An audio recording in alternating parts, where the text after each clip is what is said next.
नमस्कार, जय हिंद दोस्तों। भारत तक देख रहे हैं आप और मैं हूं ऋषिराज। उत्तराखंड के चमोली में जिस तरीके से ग्लेशियर ने एक बड़ी त्रासदी दिखाई, उससे देश सहम गया। दुनिया के कई सारे देश अचंभित हुए। भारत को ब्रिटेन, फ्रांस, अमेरिका जैसे देशों से संदेश प्राप्त हुए।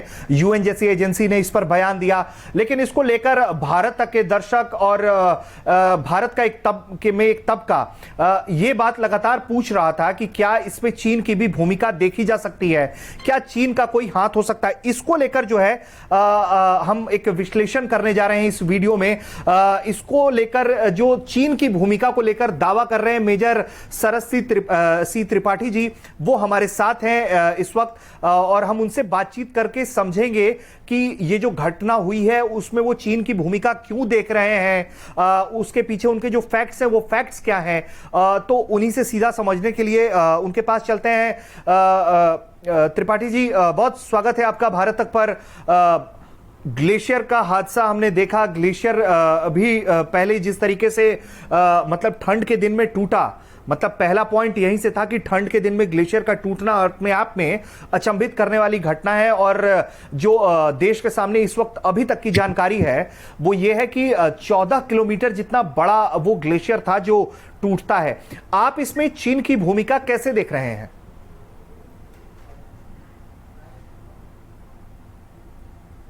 जी देखिए, चीन की भूमिका ये हमें नजर आती किसी भी चीज के ना करने के देखना होगा कि जिसको कर रहे हैं या काम करने का कर रहे हैं, इंटेंट क्या। चीन का सारा इंटेंट ऐसे शामिल। नंबर एक, आप से पता है, पूरे देश या को भी पता कि चीन और भारत की सेनाएं लद्दाख में आमने सामने खड़ी हुई हैं। चीन ने काफी जगह इंकर्शन किया जहां पे उनके पेट्रोल नहीं आते थे, उन एरियाज में उनके पेट्रोल आए। उसके बाद भारत की सेनाएं भी गई। कुछ ऐसी एरियाज को जो नो मैंस लैंड कहे जा सकते हैं, भारत ने भी कब्जा किया है और कुछ जगह चीन ने भी किया है। अब डिसएंगेजमेंट का प्रोसेस शुरू हो रहा है। दुनिया भर के एक्सपर्ट्स का ओपिनियन ये था कि अगर चीन लद्दाख में भारत को दबा नहीं पाता तो वो नए फ्रंट खोल सकता है।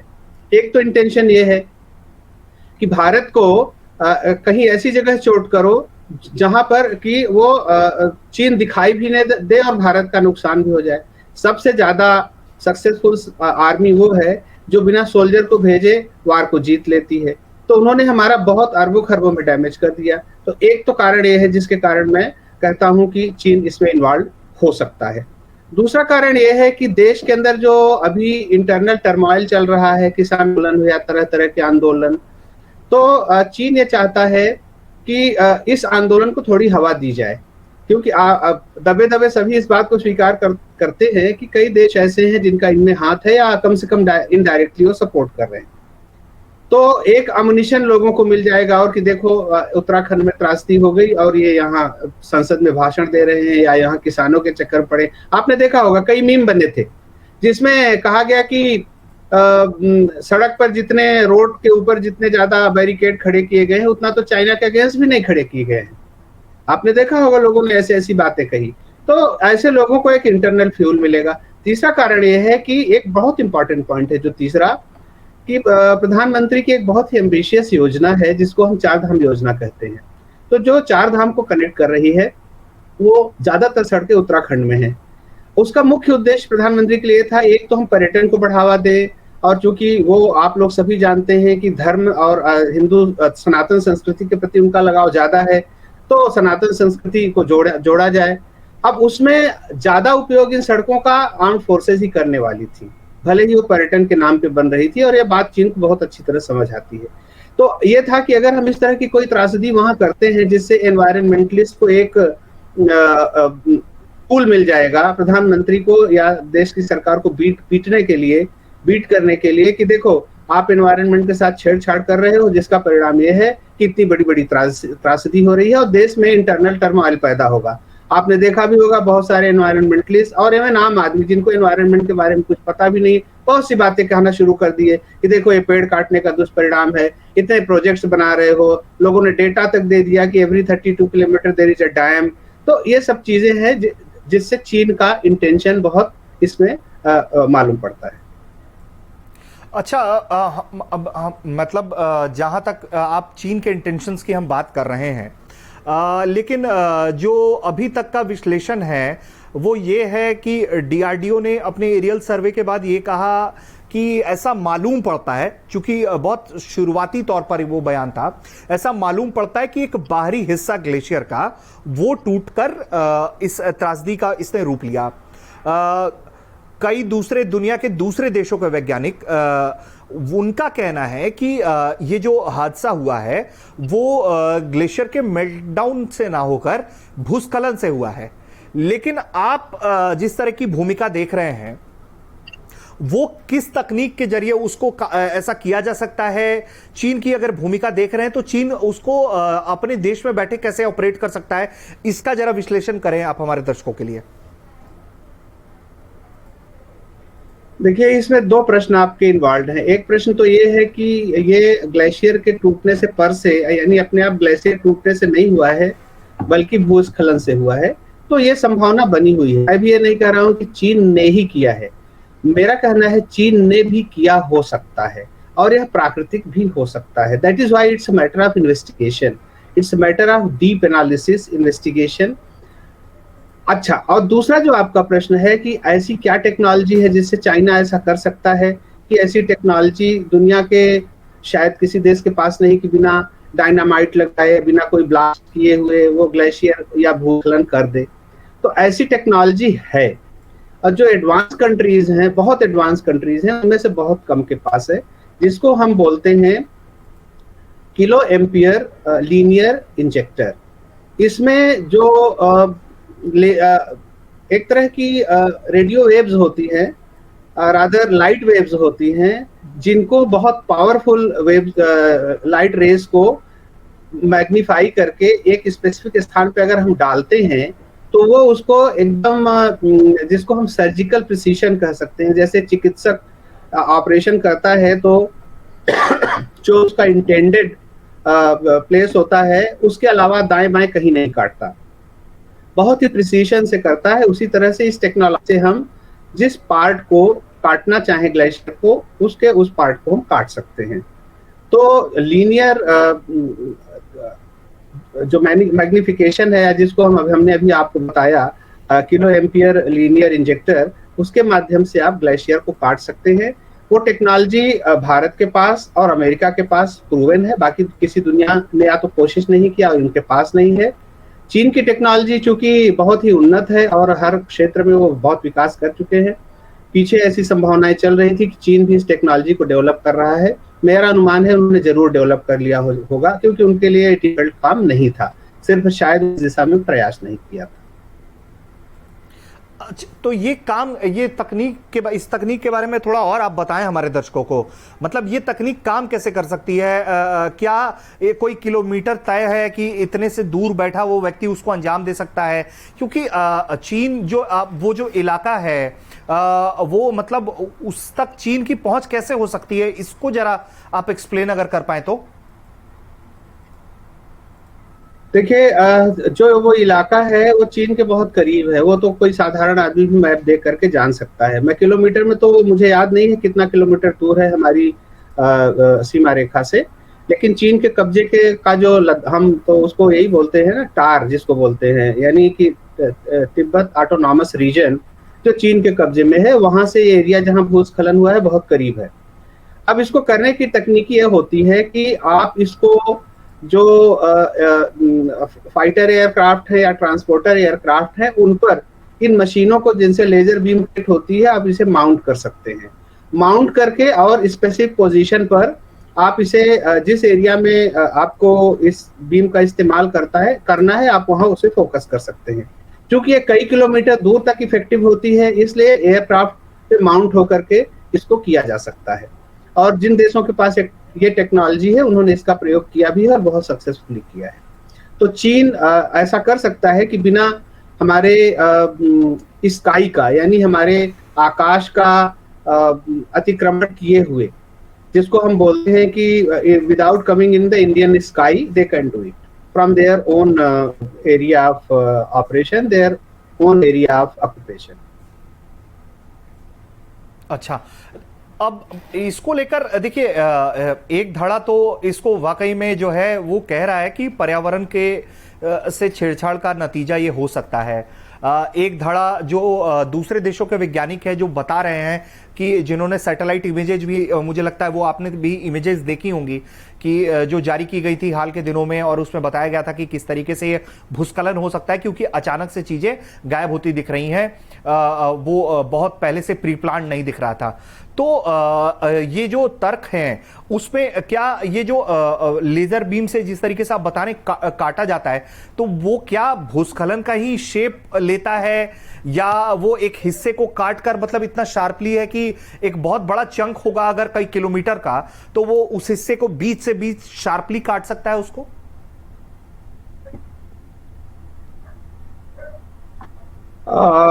देखिए, इसमें दो चीजें मैं कहूँ, दो इंपॉर्टेंट चीजें हैं। एक तो मैं अकेला व्यक्ति नहीं हूँ जिसको इस बात से आश्चर्य है कि ये सडनली ग्लेशियर नीचे कैसे आ सकता है। ग्लेशियर के सडनली नीचे ना आने के दो तीन कारण हैं। पहला कारण तो ये है कि आमतौर पर सर्दियों में ग्लेशियर नहीं टूटते हैं। रीजन उसका ये है कि लगातार बर्फ गिरती रहती है और चट्टानें और मजबूत होती जाती हैं। टेम्परेचर बहुत कम होता है, जितना टेम्परेचर कम होता है उतना ज्यादा कंडेंसेशन होता है। कंडेंसेशन होने से फैलने की बजाय चट्टानें सिकुड़ती हैं और एक दूसरे से और ज्यादा जुड़ जाती हैं। ये बहुत ही बेसिक साइंटिफिक फैक्ट है। जब कोई चीज ठंडी होती है तो कंडेंसेशन होता है और जो एटम है और या जो व्हाट यू कॉल मॉलिक्यूल्स है वो और करीब आ जाते हैं। तो टूटेंगे कैसे? एक, टेम्परेचर इतना कम होता है कि वो मतलब पत्थर से भी ज्यादा हार्ड होते हैं उस समय। तो एक चीज है। दूसरी चीज ये है कि अच्छा, इसी बात को लेकर दुनिया के जो भूवैज्ञानिक है उनका ये कहना है कि ये काफी आश्चर्यजनक है। कैसे है? नेचर का फिनोमेना है, कुछ भी हो सकता है। लेकिन इस बात से उन्हें बड़ा आश्चर्य है कि सर्दियों में ग्लेशियर इतना बड़ा ग्लेशियर इतना क्लियरली टूट कर गिरना थोड़ा समझ में नहीं आ रहा है किसी को। तो एक रीजन तो ये है जिससे हम कंक्लूड करते हैं कि ये मैन मेड हो सकता है। दूसरा है कि कनाडा की एक यूनिवर्सिटी के प्रोफेसर है डैन शुगर, उन्होंने भी इस पे लेख लिखा है, उनको कई जगह कोट किया गया है। उन्होंने भी आश्चर्य व्यक्त किया है कि, और उन्होंने ये थियरी दी है कि ये ग्लेशियर के टूटने से नहीं, बल्कि क्योंकि उन्हें बात समझ में नहीं आ रही है, क्योंकि वो भी मानते हैं कि ग्लेशियर नहीं टूट सकता, इसलिए उन्होंने कहा कि ग्लेशियर टूटने से नहीं हुआ है। तब उन्होंने अनुमान लगाया है कि ये भूस्खलन के कारण है। मतलब ये कि चट्टान नहीं टूटी है बल्कि जमीन ही टूट गई है। तो जो मेरा दावा है वो इसलिए मैं कर सकता हूं कि चूंकि सभी लोगों का दिमाग इस बात पे नहीं जाता कि लेजर का इस्तेमाल हो सकता है, तो वो जो नॉन फैक्ट हैं उन्हीं में के अंदर अपने को एक्सप्लेन करने की कोशिश करते हैं। क्योंकि एक्सप्लेनेशन जो भी आप देते हैं आप उसी नॉलेज के अंतर्गत देते हैं जो आपको मालूम होता है। कुछ ऐसे फैक्टर हो सकते हैं जो आपको मालूम ही नहीं है, तो आप उधर कैसे एक्सप्लेन करेंगे? तो शायद वो इस बात पे ध्यान नहीं दे रहे हैं कि जो kilo ampere linear injector technology है उससे इसे किया जा सकता है। दूसरी चीज ये है कि डॉक्टर कालाचंद साई जो Wadia institute of Himalayan studies के डायरेक्टर है, उन्होंने भी ऐसे ही आश्चर्य व्यक्त किया है कि आमतौर पे ऐसा होता नहीं है। हमारे अपने देश के ही सेंट्रल वाटर कमीशन के चेयरमैन जो हैं उन्होंने भी यही, डॉक्टर शरद चंद्रा ने भी यही बात कही है कि बड़ा आश्चर्यजनक है कि फरवरी के महीने में ग्लेशियर टूट करके नीचे जाए, इतना बड़ा ग्लेशियर ऐसा कभी नहीं हुआ। इट इज अनप्रेसिडेंटेड, कभी हुआ। तो ये सब रीजन है जिसकी वजह से मैं ऐसा अनुमान लगाता हूं या मेरा शक है। मैं दावे के साथ नहीं कह सकता because it's matter of investigation and until investigation is carried out on the ground जो तब तक कुछ कहा नहीं जा सकता कि क्यों हुआ है। लेकिन दीज आर द इंडिकेटर्स। मैं अकेला शेयर कर रहा है। हमने आपको 3 लोगों के नाम बताए जो कि बहुत बड़े बड़े एक्सपर्ट और विशेषज्ञ हैं दुनिया के माने जाने। हमारे सेंट्रल वाटर के chairman, Wadia institute of Himalayan studies के डायरेक्टर है डॉक्टर कलाचंद, फिर डॉक्टर डैन शुगर जिनका नाम मैंने बताया, कनाडियन यूनिवर्सिटी के वो हेड है। इज उस जो सब्जेक्ट के एक्सपर्ट है उसको बोलते हैं जियोमार्फोलॉजी, यानी कि जमीन आकृति कितनी बदलती है उसकी स्टडी है। तो ये सब लोग इस बात से सहमत है कि आश्चर्यजनक है, ये कैसे हुआ है, रहस्यमय है। तो इस रहस्य का पर्दा मेरी समझ से वही है कि संभवतः चीन ने ऐसा किया है। जी मेजर साहब, हम ये भी चाहेंगे जरा चूंकि एक अच्छा विश्लेषण है आपके पास, आप अगर हम चीन की भूमिका हटा दें, मतलब एक तर्क के तौर पर हम ये देखना चाह रहे हैं कि अगर हम चीन की भूमिका हटा देते हैं तो आप फिर किस थ्योरी के साथ जाना ज़्यादा बेहतर समझ रहे हैं, या जो बड़ी बड़ी जांच एजेंसियां हैं उनका भी झुकाव, कि क्या हम भूस्खलन ही माने एक बड़ा कारण, या फिर मेल्ट डाउन जिस तरह की बात शुरुआती तौर पे भी कही गई, क्या वो थ्योरी एग्जिस्ट कर रही है, या अगर आप चाइना की भूमिका हटाएं तो फिर हम भूस्खलन के साथ ही जाना चाहेंगे? अगर चाइना की भूमिका को हम हटा दें, मान ले कि ऐसा कुछ नहीं हुआ है जैसा मैं शक जाहिर कर रहा हूं, तो फिर ये मानना पड़ेगा कि ये वार्मिंग का इम्पैक्ट हो सकता है। लेकिन ग्लोबल वार्मिंग का इम्पैक्ट अगर होता तो दूसरा फैक्ट सामने आता कि ग्लेशियर पिघल कर टूटता, वो ऐसा हुआ नहीं। भूस्खलन है तो कहीं ना कहीं फिर एनवायरनमेंट को हम दोष दे सकते हैं कि हाँ, हो सकता है कि जो एनवायरमेंटल चेंजेस हो रहे हैं, और कई एक चीजें होती हैं, कई बार वो अनएक्सप्लेन्ड होती हैं, नेचर में ऐसे चेंजेस होते रहते हैं, फिर this can be just part of the nature's miracle. जी बिल्कुल। लेकिन जिस तरीके का तमाम तरह का दावा है, मतलब हमने आपका वो लेख भी पढ़ा है जो लेख आपने लिखा है, और उसके बाद चूंकि हमने तय किया कि हमें आपसे बातचीत करनी चाहिए, आपके पीछे जो तर्क हैं वो तर्क जो है वो एक पक्ष जो है वो देश के सामने जाना चाहिए, ताकि एक बेहतर परिदृश्य लोगों के, जनता के सामने हो, और जनता भी इस बात पर चर्चा करे, देखे, समझे कि वाकई में वास्तविक स्थिति क्या कुछ हो सकती है।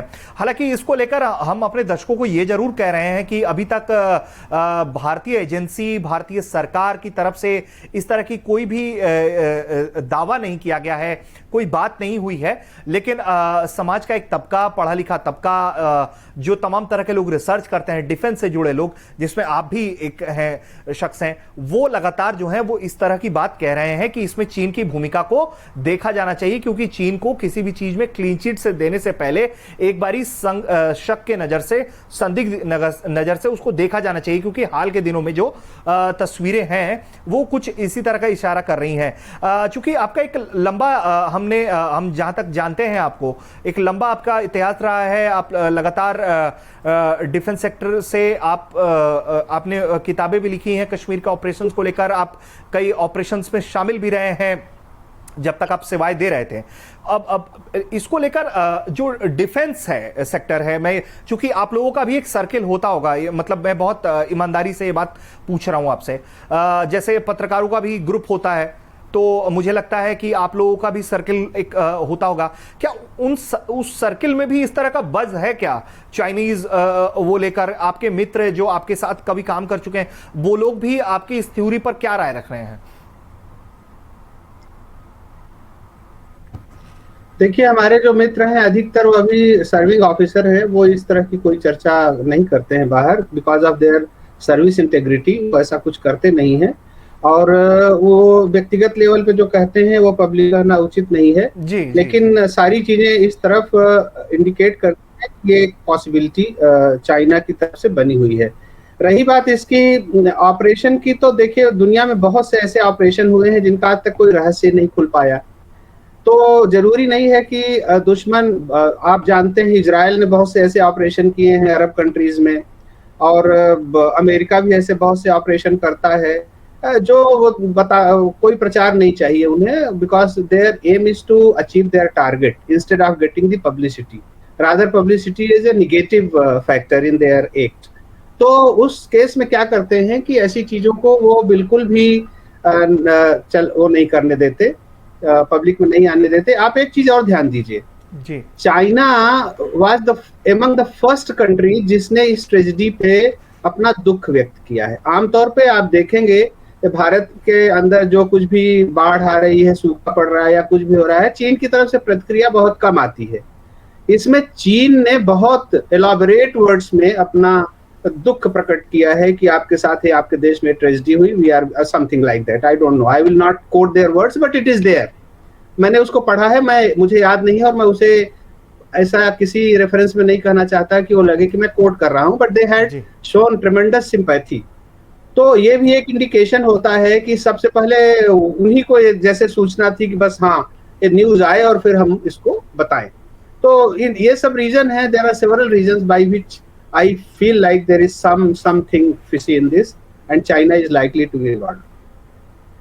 नहीं बिल्कुल, मतलब चाइना को लेकर वो संदिग्ध है, इस बात से कोई दो राय नहीं है, क्योंकि एलएसी पर भी जो कुछ हुआ आपने भी देखा, आप लोग भी लगातार जब आप लोग वहां थे होंगे तो आपने भी लगातार, आप लोग डिपार्टमेंट के अंदर भी जो है वो चीन की हरकतों को लेकर जो है कान खड़े रहते होंगे। लेकिन हाल के वर्षों में जिस तरीके से रेखांकित किया गया कि अब पाकिस्तान से जो बड़ा खतरा है वो चीन से है, तो ये कहीं ना कहीं अब हमें लग रहा है कि ये सही होता भी दिख रहा है।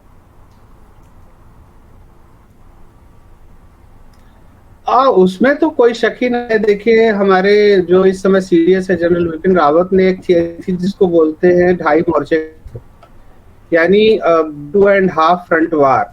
2.5 फ्रंट का मतलब यही है कि हमारे दो दुश्मन हैं, दो तरफ हैं और भारत कठिन परिस्थिति में है। एक तरफ चाइना है, अगर कोई युद्ध होता है तो चाइना है ही है, फिर पाकिस्तान भी फ्रंट खोल सकता है।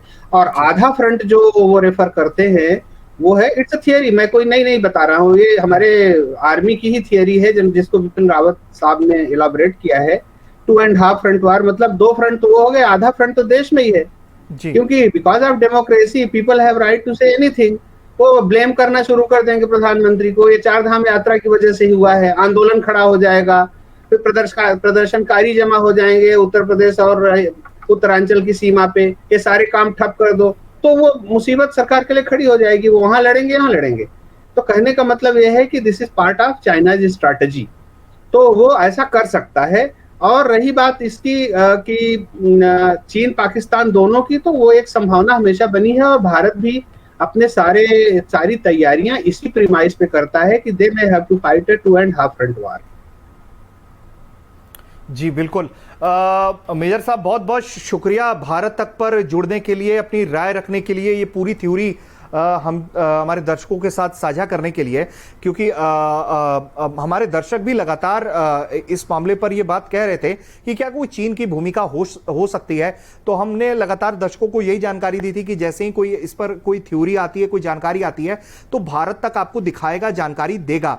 तो आपने जो दावा किया, आपने जो लेख लिखा, उसके बाद हम आपसे जुड़े और आपके जरिए जो है हमने एक विश्लेषण करने की कोशिश की। तो बहुत बहुत शुक्रिया आपका भारत तक पर जुड़ने के लिए। तो दोस्तों, आपने सुना किस तरीके से चीन की भूमिका जो है वो इस घटना में भी संदेह के दायरे में है। चीन को, हमारी भी राय है कि चीन को जो है वो संदेह की नजरों से देखा जाना चाहिए, क्योंकि उसकी भूमिका कोविड और उससे पहले की भी बहुत संदिग्ध रही है। तो चीन को लेकर कोई भी थ्योरी जो है वो फौरी तौर पर नकारी नहीं जा सकती है। मेजर शरद सिंह त्रिपाठी भी ये बात कह रहे हैं कि हो सकता है कि वो भूस्खलन ही हो सकता है कि कोई और कारण रहा हो, लेकिन उसमें जो है चीन की भी भूमिका हो सकती है, क्योंकि जिस तरह का जो तकनीक इजाद किया जा रहा है, नई नई तकनीकें जो लेजर बीम टेक्नोलॉजी बताई जा रही है, वो वाकई में घातक साबित हो सकती है। तो आप देख रहे थे दोस्तों भारत तक, देखते रहिए भारत तक। अभी के लिए इजाजत दीजिए, नमस्कार, जय हिंद।